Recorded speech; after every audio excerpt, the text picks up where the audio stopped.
If visualization hasn't worked for you, you're not broken. You're just doing what most people do, trying to use a Ferrari technique with a tricycle identity. You don't need better visualization.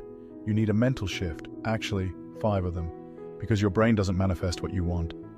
It manifests what you rehearse, tolerate, and believe is normal. Let's upgrade the whole system. Most people visualize like this. I want a new life. Please, universe, here's a Pinterest board. And then they go right back to being the same person with the same emotional defaults. That's not manifestation, that's shopping. So here are the 5 shifts that make visualization actually work. The first shift, stop visualizing the outcome. Start visualizing from the identity. Here's the trap. People imagine getting the thing, a new relationship, a new house, a new bank balance, but they imagine it as the current version of themselves, the same person who doubts, the same person who overthinks, the same person who expects disappointment. So the image never installs, because your subconscious isn't responding to the picture, it's responding to who you are while you're watching the picture. That's why embodiment matters. When Regan Hillyer talks about manifestation, the emphasis is not wish harder, it's become a match. And this is exactly where Roxie Nafousi's work fits in. Roxie is very clear that visualization only works when it's paired with self-worth. If deep down you don't believe you're worthy of the outcome, your mind will quietly reject it, no matter how beautiful the vision is. Meaning, don't visualize getting confidence. Visualize as the person who already trusts themselves, sets boundaries, and doesn't need external validation to feel safe. That changes your facial expression, your posture, your choices, your boundaries. Here's a quick example.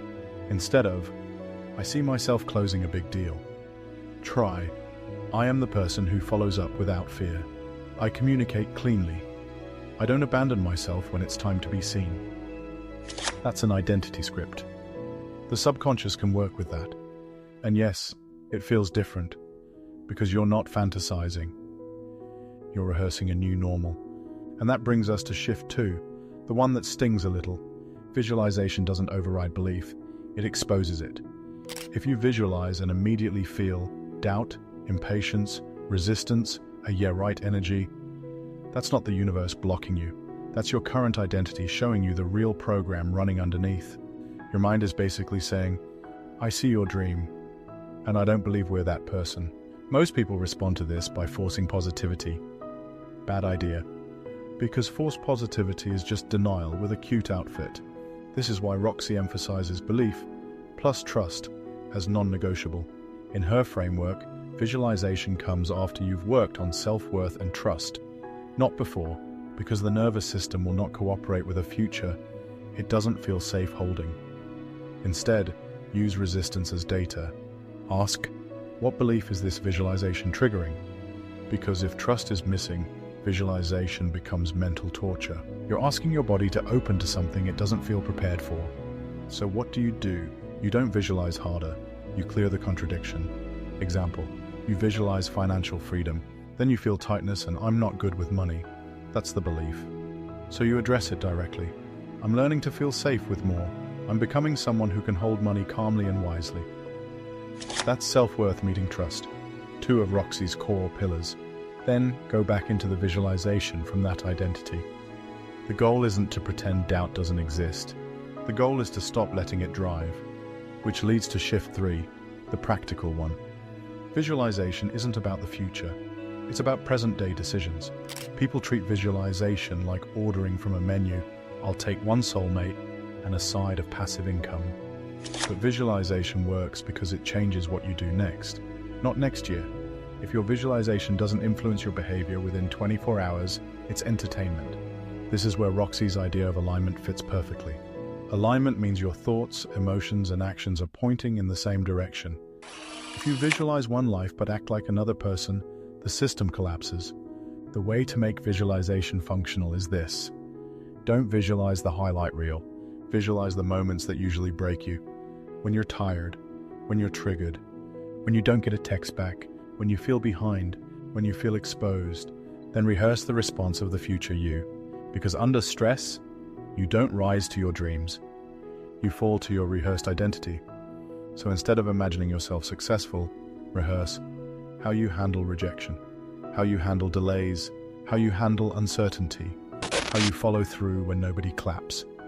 Example, old you gets anxious, spirals, distracts, delays.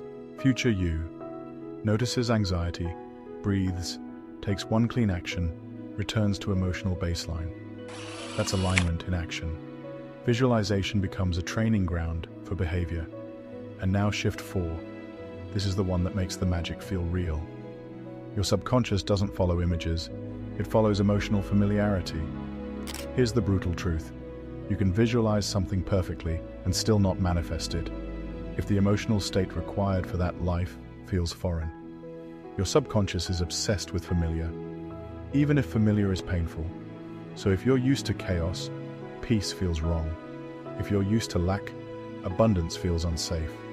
If you're used to chasing love, stable love feels boring. This is why Roxie talks so much about raising your emotional baseline, not chasing outcomes. You're not trying to spike emotion during visualization. You're trying to normalize it.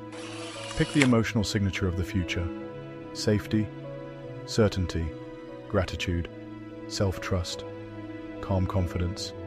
Then practice it until your body stops calling it fake. Most people wait to feel the emotion after the result, but Roxie's work makes this clear. Emotion comes before evidence, not after. The whole point is to feel it first so you behave like the person who gets the result. That's how your choices change. And choices are what reality responds to. Now the final shift, the one that separates manifestation content from actual transformation. Manifestation isn't additive, it's subtractive. People think they need to add more confidence, more discipline, more self-love, more belief. Sometimes, sure. But the deeper move is subtraction. Stop feeding the old identity, because you can't create a new life while rehearsing the old one daily. If you keep rehearsing self-doubt, people-pleasing, avoidance, victim thinking, lack stories, the I'm behind energy, then your visualization becomes a brief vacation from the identity that dominates the rest of your day. This is where Roxie's idea of detachment fits in. Detachment doesn't mean not caring. It means you stop gripping the outcome from a place of fear and scarcity. Instead of asking, what do I want to create? Ask, what am I no longer available for? Because detachment is not letting the old self negotiate with the future. Example, if you want love, you don't just visualize romance. You stop practicing emotional unavailability. You stop chasing. You stop performing. You stop tolerating mixed signals. You stop abandoning yourself. If you want abundance, you stop practicing lack, doom-scrolling finances, constantly bracing, making decisions from fear. This is the moment manifestation becomes inevitable, because the old version of you is no longer being rehearsed. So here's the upgraded formula. Visualize from identity, not outcome. Use resistance as your belief map. Align behavior with the future self. Normalize the emotional state. Detach from the old identity. Comment identity if you want the practice next, and subscribe for more manifestation concepts. And remember, once visualization stops being about wanting, it becomes about becoming. And that's when it finally works.